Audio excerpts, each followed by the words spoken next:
Start by crocheting a regular row of half double crochet stitches.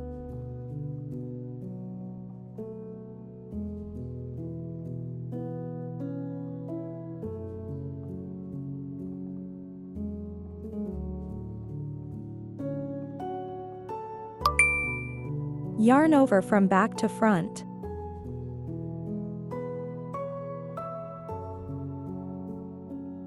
Insert your hook from back to front between the posts of the half double crochet stitches in the previous row.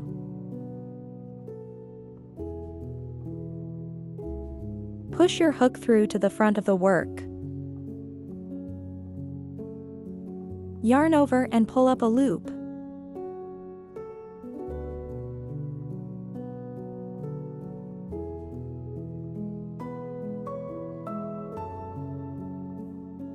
You now have 3 loops on your hook.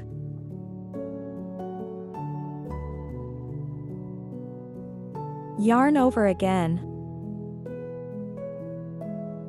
Pull through all 3 loops on your hook in one motion.